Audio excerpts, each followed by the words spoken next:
Hello, તો ચાલો આજે આપણે કેક બનાવીએ છીએ. કેમ કે ત્રીજો મંગળવાર છે તો જન્મદિવસની ઉજવણી કરવાની છે, તો 2 બાળકોનો બર્થડે છે તો આપણે એના માટે કેક બનાવીએ છીએ. તો આપણે એક બાઉલમાં પહેલાં બાલશક્તિનો પાવડર લઈ લીધો છે, પછી એમાં થોડુંક મીઠું એડ કરી દીધું છે અને પછી એમાં જરૂર મુજબનું દૂધ એડ કરીએ છીએ અને જો આને સારી રીતે મિક્સ કરી લેવાનું છે. જો વધારે દૂધ જોતું હોય તો વધારે એડ કરવાનું છે. પછી આપણે કોઈ પણ ચોકલેટ લઈ લેવાની છે, એ ચોકલેટના કટકા કરી અને આ કેકની બેટરની અંદર આપણે નાખી દઈએ છીએ. પછી એને પાછું સારી રીતે મિક્સ કરી લેવાનું છે. પછી ઈનો કે સોડા કંઈ પણ લઈ અને એને પણ એડ કરવાનું છે. પછી પાછું થોડી વાર હલાવી લેવાનું છે.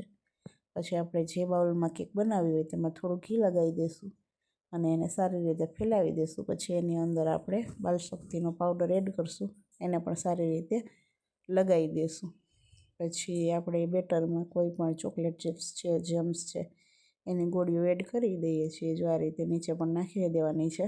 પછી એની ઉપર આપણે કેકનું બેટર છે, એ બેટરને આપણે નાખી દેવાનું છે. પછી એને સારી રીતે સ્પ્રેડ કરી દેવાનું છે, એટલે એકદમ સરસ કેક થાય. પછી આપણે ઉપરથી પણ થોડી ચોકલેટ ચિપ્સ અને જેમ્સ એડ કરીએ છીએ.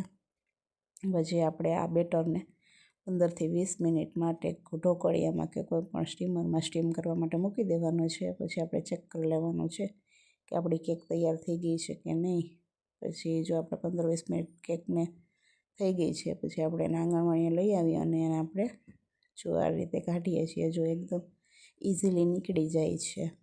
પછી આપણે એની અંદર કેન્ડલ્સને બર્થડેનું સ્ટીક ને એવું બધું લગાડી દઈએ છીએ. તો ચાલો, આપણી કેક તૈયાર થઈ ગઈ છે. એટલે આપણા બાળકો આવે એટલે આપણે કેક કટિંગ કરી લઈએ. Thank you for watching.